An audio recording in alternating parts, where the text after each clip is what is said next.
మన పిల్లల భవిష్యత్తు కోసం వారికి బంగారు బాట వేయాలంటే సరైన స్థలం ఎంచుకోవాలి. మీ పెట్టుబడికి నమ్మకమైన వేదిక శ్రీవాసవి ప్రాజెక్ట్స్.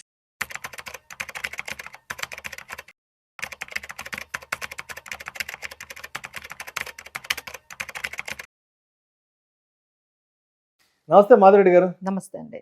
మాధురెడ్డి గారు, గత 5 సంవత్సరాలలో ఇండియన్ ఈక్విటీ మార్కెట్స్ వల్ల ఎంత ఎత్తున వెల్త్ క్రియేట్ అయింది అనే దానికి సంబంధించి మోతీలాల్ ఓస్వాల్ వాళ్ళు ఒక నివేదికను కూడా తీసుకొచ్చారు. ఆ నివేదిక ఏంటంటే ఒక చిన్న గ్లింప్సెస్ చదువుతాను. మన దేశంలో గత 30 ఏళ్లలో ఎన్నడూ లేనంత అధికంగా సంపద సృష్టి 2020-25 మధ్య కాలంలో జరిగినట్లు మోతీలాల్ ఓస్వాల్ 30వ వార్షిక వెల్త్ క్రియేషన్ స్టడీ వెల్లడించింది. స్టాక్ మార్కెట్లో నమోదైన కంపెనీలో 100 అత్యుత్తమ కంపెనీలే దాదాపు 148 లక్షల కోట్ల సంపదను సృష్టించినట్లుగా కూడా వారు ఈ సర్వే రిపోర్ట్లో తీసుకురావడం జరిగింది. సో ఏంటి మేడం, గత 5 సంవత్సరాలలో ఇండియన్ ఈక్విటీ మార్కెట్స్ దగ్గర 148 లక్షల కోట్ల సంపదను సృష్టించి ఇన్వెస్టర్స్కి అయితే ఇవ్వడం జరిగింది. సో ఎలా చూడొచ్చు అంటారు ఇంత పెద్ద సినారియోని, మంచి గుడ్ న్యూస్ని? సో ఇందులో మేము జనరల్గా చూసేది ఏంటంటే, అందరూ దీంట్లో పార్టిసిపేట్ చేయలేదు, అందరికీ ఇది రాలేదు. సో ఎందుకంటే ఇన్వెస్టర్స్ ఈ పర్టికులర్ ర్యాలీ ఏదైతే ఉందో ఈ 20 నుంచి 25లో చాలా మంది మిస్ అయ్యారండి. దానికి చాలా రీజన్సే ఉన్నాయి. ఎందుకంటే markets too much of volatility. మన 20 నుంచి 25 అంటే ఎప్పుడు మనం ఏంటంటే ఈ క్రాషెస్ గురించి ఎప్పుడు భయపడుతూ ఉంటారు మార్కెట్స్. ఇప్పుడు మనము 1973లో మనకి 45% తగ్గింది, 1987లో 34% తగ్గింది, అలానే 2000లో 49% మార్కెట్ క్రాష్ అయింది, 2008లో 55%, రీసెంట్గా మనకి కోవిడ్ టైంలో కూడా 34% పడింది. బట్ ఈరోజు సినారియో ఏంటండి, every time 34% పడనియండి, 50%, 70%, even 80% market crash అయినా ఈ రోజు కూడా మళ్ళీ ఆల్ టైమ్ హై. అదొక్కటి మర్చిపోకూడదండి. మార్కెట్స్ ఎంత క్రాష్ అవుతున్నా సరే మళ్ళీ markets towards all time high రికార్డ్ని ఎప్పటికప్పుడు కొత్త రికార్డ్స్ని చేసుకుంటూ కొత్త రికార్డ్స్ని రీచ్ అయిపోతూ ఉన్నాయో దాన్ని బట్టి మనం ఆ హిస్టరీని ఒకసారి రిపీట్ అవుతూ ఉంటుంది. ఎంతైనా మార్కెట్స్లో క్రాషెస్ అనేవి వస్తూ ఉంటాయి, హ్యూజ్ సెల్ ఆఫ్ అనేది జరుగుతూ ఉంటుంది. బట్ భయపడకుండా ఎవరైతే కన్సిస్టెంట్గా ఫండమెంటల్ కంపెనీస్ని వదిలిపెట్టకుండా అందులోనే ఇన్వెస్ట్ చేసి ఉన్నారో వాళ్ళు మాత్రమే దీన్ని ఎంజాయ్ చేయగలిగారండి. చాలా మంది ఈ డిఫరెంట్ టైమ్స్ లో మార్కెట్స్ సెల్ ఆఫ్ జరగగానే భయపడిపోయి మార్కెట్ ప్యానిక్ అయిపోయినాయి. మీరు చెప్పిన లిస్ట్ లో ఈ పార్టిసిపేషన్ లేరు, వాళ్ళు ఈ గ్రోత్ పార్టిసిపేషన్ లేరు, ఎంజాయ్ చేయలేదండి. అదే ఇంత మనకి మార్కెట్స్ ఇంత గోల్డెన్ పీరియడ్ అంటే ఇంత మంచి రిటర్న్స్ ఇచ్చినా కూడా ఎవరు కూడా ఎక్కువ మంది, మనము మేబీ ఒక సింగిల్ డిజిట్ అనే చెప్పొచ్చండి, అంత తక్కువ మంది మాత్రమే దీంట్లో మనకి ఈ విధంగా వెల్త్ ని క్రియేట్ చేయగలిగారు. సో దానికి కారణం ఏంటంటే వాళ్ళకి ఉన్న నమ్మకం, ఫియర్, ప్యానిక్ అయిపోకుండా ఫియర్ ని కొంచెం పక్కన పెట్టి ఓకే ఈ రోజు మార్కెట్స్ పడిపోయినా మళ్ళీ రికవర్ అవుతాయి అని ఎవరైతే నమ్మి ఫండమెంటల్ గా స్ట్రాంగ్ ఉన్న కంపెనీ, అంటే కొంతమంది స్టాక్ మార్కెట్ లో ఉన్నారండి కానీ వాళ్ళు ఎలా ఉన్నారు, స్మాల్ క్యాప్స్ లో ఇన్వెస్ట్ చేసేసి ఒకేసారిగా డబుల్ త్రిబుల్ అయిపోతుంది మన మనీ, 20 రూపాయల దగ్గర పెడితే అది 200 రూపాయలు అయిపోతుంది.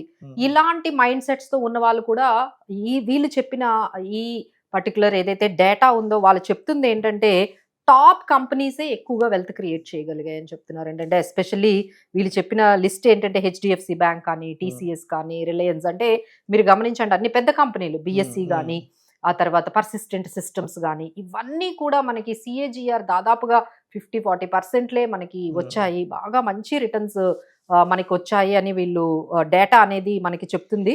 సో వీళ్ళు ఇక్కడ నుంచి ఒక ప్రిడిక్షన్ కూడా చెప్తున్నారండి. వీళ్ళు చెప్పిన ప్రిడిక్షన్ ఏంటంటే ఇప్పటి వరకు బాగా మంచిగా డెలివరీ చేసింది లార్జ్ క్యాప్సే కాదు, మళ్ళీ ఇక ఫ్యూచర్లో మీకు ఈ మంచి అంటే 14% రిటర్న్స్, 12-14% రిటర్న్స్ కూడా మీకు దాదాపుగా వచ్చేది ఈ లార్జ్ క్యాప్ కంపెనీసే.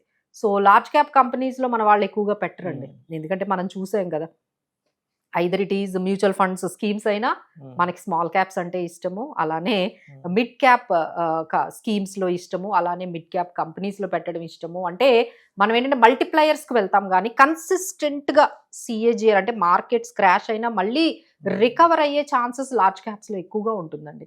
సో ఎవరైతే కన్సిస్టెంట్గా వాళ్ళు ఈ రిటర్న్స్ మనం మెయింటైన్ చెయ్యాలి, ఇలాంటి స్టాక్స్ లో ఉండాలి అంటే they have to go with the large caps అని వీళ్ళు ఖచ్చితంగా చెప్తున్నారండి. ఇప్పుడు లార్జ్ క్యాప్స్ లో మనం చాలా అంటే వీళ్ళు చెప్పేది ఏంటంటే ఎస్పెషల్లీ ఈసారి బ్యాంకింగ్ అండ్ ఫైనాన్షియల్స్ బాగా మంచి రిటర్న్స్ అండి. You take it any bank, ICICI కానీ హెచ్డిఎఫ్సి కానీ ఇవన్నీ కూడా మన బ్యాంకింగ్ అండ్ ఫైనాన్షియల్ సెక్టార్స్ అయితే మంచి రిటర్న్స్ అనేవి మనకి వచ్చాయి. అలానే మనకి ఈ స్టాక్ మార్కెట్ రిలేటెడ్ బిఎస్సి ఇవి కూడా మంచి రిటర్న్స్, ఎందుకంటే 17 crore వరకు డిమాట్ అకౌంట్స్ అనేవి వచ్చాయి. So they have done Angel one ఇలాంటి కొన్ని కంపెనీస్ చూసుకుంటే దాని గ్రోత్ చూసుకుంటే we can understand how much అంటే ఈ టెక్ కంపెనీస్ ఇవంటి వల్ల అందరూ పార్టిసిపేషన్ ఎక్కువైంది కదండి. So these are all largest wealth creators అని చెప్పి ఫైనాన్షియల్ సర్వీసెస్ ని చెప్పారు. అలానే కొన్ని ఆటో కంపెనీస్ ని కూడా వాళ్ళు స్పెసిఫిక్ గా చెప్పారు. ఐటీ కంపెనీస్ ని కూడా స్పెసిఫిక్ గా వాళ్ళు మెన్షన్ చేశారండి. These are all 4-5 sectors which have made these wealth creators.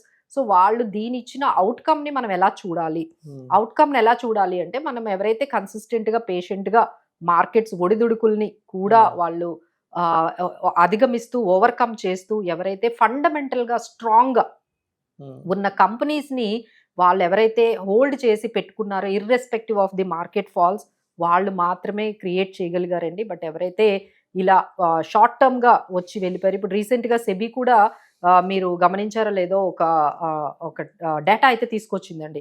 ఈ 24-25 లో కూడా దాదాపుగా 1,00,000 కోట్లు ట్రేడింగ్ లో పోగొట్టుకున్నారు. 24-25 లో 1,00,000 కోట్లు అంటే ఎంత అమౌంట్, అదంతా రీటైలర్ ఇన్వెస్టర్సే కదండి. అంటే దాదాపుగా 91% ఆర్ మేకింగ్ ద లాసెస్. అంటే ఇప్పుడు మీరు చెప్తున్న ఈ డేటా ప్రకారం మనం ఎంతమంది క్రియేట్ చేసి ఉండొచ్చు వెల్త్ ని? మేబీ హార్డ్లీ 9%, సింగిల్ డిజిట్ మాత్రమే వెల్త్ ని క్రియేట్ చేయగలిగారు. సో ఇవన్నీ మనకి బిగ్గెస్ట్ ఎగ్జాంపుల్స్ అండి where we can create wealth. ఒక 10 years తర్వాత ట్రేడింగ్లు చేసే వాళ్ళకి ఇవన్నీ కూడా మేబీ ఒక 20 lakhs మాక్సిమం, అంటే 91% people might take only 20 lakhs ఏమైనా సంపాదించగలరు. కానీ ఎవరైతే లార్జ్ క్యాప్స్ లో ఫండమెంటల్ స్ట్రాంగ్ ఉన్న కంపెనీస్ తో ఉంటే వాళ్ళు క్రోర్స్ లో సంపాదించారండి. This is what the data is showing. ఎవరైతే లార్జ్ క్యాప్స్ లో ఇన్వెస్ట్ చేసి ఇలా ఉంచారో వాళ్ళకి క్రోర్స్ వచ్చాయి. ఎవరైతే ఇలా ఈ షార్ట్ టర్మ్ లో గెయిన్స్ కోసం అప్స్ అండ్ డౌన్స్ ప్రతి వచ్చిన ఇన్ఫర్మేషన్ ని దాన్ని ఎన్కాష్ చేయాలి, వచ్చిన ఇన్ఫర్మేషన్ అంతా ట్రేడ్ చేయాలి, వచ్చిన ప్రతి ఎక్స్పైరీతోని మనం గేమ్ ఆడాలి, ఇట్లా ఎవరైతే చూసారో వాళ్ళు లాక్స్ లోనే ఆగిపోయారు. బట్ ఎవరైతే ఇన్వెస్టర్స్ ఉన్నారో వాళ్ళు మాత్రం క్రోర్స్ లో సంపాదించారు అనేది మనకు కనిపించిందండి. సో ఆల్రెడీ ఇప్పుడు కూడా చాలా మంది మా క్లయింట్స్ కూడా పానిక్ అవుతున్నారు, madam mid caps small caps recover అవ్వడం లేదు, ఏం చేయాలి అని. బికాస్ ఆఫ్ దాని వాల్యుయేషన్స్ చాలా హైగా ఉన్నాయండి. మిడ్ క్యాప్ స్మాల్ క్యాప్స్ ఇప్పటికి కూడా మీకు 33%, 35% వరకు పిఈస్ ఉన్నాయి. అదే మీరు లార్జ్ క్యాప్స్ తీసుకున్నారనుకోండి, PE is only 23 times, 22 times. So these are all like valuation ఉన్న కంపెనీస్ అండి. ఇంకా మనకి అక్కడ నుంచి ఇంకా కొంచెం గ్రోతే కనిపిస్తుంది. బట్ ఈ small caps mid caps already over valuation లో ఉన్నాయండి. అవి 33-34 times. అంటే కార్పొరేట్ ఎర్నింగ్స్ ఎంత ఇవ్వాలి, వాటి మ్యాచ్ అవ్వాలి అంటే సో ఈ కార్పొరేట్ ఎర్నింగ్స్ ఎప్పుడు పెరగాలి, మళ్ళీ మన వాల్యూస్ ఎప్పుడు పెరగాలి. సో ఎవరైతే ఈ లాస్ట్ 2-3 years లో హ్యూజ్ గా లంసమ్ లో ఎవరైతే ఈ mid caps small cap funds లో ఇన్వెస్ట్ చేశారు అనుకుంటే వాళ్ళకి మాత్రం కొంచెం పేషెన్స్ ఉండాలండి. It will not recover so fast. మన లార్జ్ క్యాప్స్ అయితే మాత్రం మంచి ర్యాలీ ఉంది. సో ఎవరైనా ఇన్వెస్ట్ చేసుకోవాలంటే this is a very good understanding. Better be in large caps also. అంటే మనం అంతా కూడా మిడ్ అండ్ స్మాల్ క్యాప్సే కాకుండా లార్జ్ క్యాప్స్ లో కూడా ఇన్వెస్ట్ చేస్తే గ్రోత్ అవుతుంది అని మనకి డేటా చెప్తుంది. అండ్ మోతీలాల్ ఓస్వాల్ వాళ్ళు అంటే ఈ ఎక్స్పెక్టేషన్ సంబంధించి ఇంకొక విషయం కూడా చెప్పారు. అండ్ ముందు భారీ అవకాశాలు కూడా మార్కెట్ లో ఉండబోతున్నాయి. అండ్ తప్పనిసరిగా ప్రతి ఒక్కరు కూడా ఈ ర్యాలీలో పార్టిసిపేట్ చేయాలంటూ కూడా ఒక మంచి ఆశాభావాన్ని కూడా వ్యక్తం చేశారు వాళ్ళు. సో అంటే ఎటువంటి ఎక్స్పెక్టేషన్స్ ఉన్నాయి మనకి రాబోయే 2026 నుంచి ఈక్విటీ మార్కెట్స్ కి సంబంధించి? సో ఇక్కడ ఏంటంటే మనం ఒక దగ్గర అసలు ఈ లాస్ట్ 1 year ఎస్పెషల్లీ అండి, 1 year లో ఎంటైర్ గ్లోబల్ స్టాక్ మార్కెట్స్ అన్ని ర్యాలీలో వచ్చాయండి except Indian markets. Under performance ఎవరైనా ఉన్నారు, under performing stock exchange stock market ఏదైనా ఉందంటే మన Indian markets. Can you believe it? This is true. మొత్తం వరల్డ్ లోనే ఇంత lowest under performing stock market returns ఎక్కడా లేవు. అందరూ మంచి రిటర్న్స్ ఇచ్చాయండి గ్లోబల్ మార్కెట్స్ అన్ని కూడా. సో ఇప్పుడు ఏంటంటే మనం అందులో పార్టిసిపేట్ చేయలేదు లాస్ట్ 1 year మనము అస్సలు, అంటే ఇప్పుడు కూడా చూసుకుంటే దాదాపుగా నిఫ్టీ -5%. ఇంకా మనం మైనస్ లో ఉన్నామండి. ఇంత లీస్ట్ అండర్ పెర్ఫార్మెన్స్ ఏ స్టాక్ మార్కెట్ ఇవ్వలేదు. So now we're set to take off. ఇక్కడ నుంచి మనం డెఫినెట్ గా టేక్ ఆఫ్ తీసుకునే అవకాశమే ఉంది. ఎవరైతే ఉన్నారో వాళ్ళందరూ కూడా, I know it is very panic, last 1 year నుంచి రిటర్న్స్ రాలేదు కాబట్టి అందరూ ప్యానిక్ అవుతున్నారు. 1.5 year అయిపోయింది మేడం, మా పోర్ట్ఫోలియోస్ ఇంకా నెగిటివ్ లో ఉన్నాయి, ఇంకా రిటర్న్స్ ఏమి పెరగడం లేదు. వాళ్ళందరూ ప్యానిక్ అవ్వకండి. It is about to take of. ఒక్క జస్ట్ మ్యాటర్ ఆఫ్, ఎందుకంటే మనం కూడా ఆ ర్యాలీలో పార్టిసిపేట్ చేయలేదు కాబట్టి 2026 is going to be a very good like year for the Indian stock markets అన్నట్టుగా మనకి కనిపిస్తుంది. సో ఎఫ్ఐఐస్ సెల్లింగ్ ఒకటి కూడా బాగా ప్యానిక్ వచ్చిందండి, దానివల్ల కూడా మనం ముందుకు వెళ్ళలేకపోయాము. But I think 2026 will be the very good year compare to other stock markets తో. మనం కంపారిటివ్లీ బాగా పెర్ఫార్మ్ చేయలేదు కాబట్టి 25 that might come in to 2026 లో కమ్ బ్యాక్ ఉంటుంది అని. సో ఎవరైనా ఉంటే పేషెన్స్ తో ఉండండి, ఇన్వెస్ట్ చేయండి, ఎస్ఐపిస్ ద్వారా ఇన్వెస్ట్ చేయండి. సో ఎప్పుడు కూడా మీకు ప్రాబ్లం అనేది ఏమీ ఉండదు, ఎందుకంటే రూపీ కాస్ట్ యావరేజింగ్ జరుగుతుంది కాబట్టి మీకు హ్యూజ్ లాసెస్ ఉండవు. లంసంగా పెట్టే వాళ్ళు మాత్రం కొంచెం జాగ్రత్తగానే ఉండాలండి, ఎందుకంటే వాల్టిలిటీ అనేది ఉంటుందండి. That is the common in the stock market. Volatility అయితే ఖచ్చితంగా ఉంటుంది. వాల్టిలిటీ మార్కెట్ పడిపోగానే ప్యానిక్ అవ్వకూడదు. You have to wait. ఎన్నిసార్లు అండి ఇప్పటికి మార్కెట్స్ మనకి 25,800 ఆ రేంజ్కి వచ్చాయి, మళ్ళీ again it is coming back once again. So have to believe in this. Equity మార్కెట్లో మాత్రమే మనకి వెల్త్ క్రియేట్ అనేది జరుగుతుంది. But you should have patience, consistency, discipline and believe in the growth story of India. Thank you so much Madhu Reddy గారు. Thank you అండి.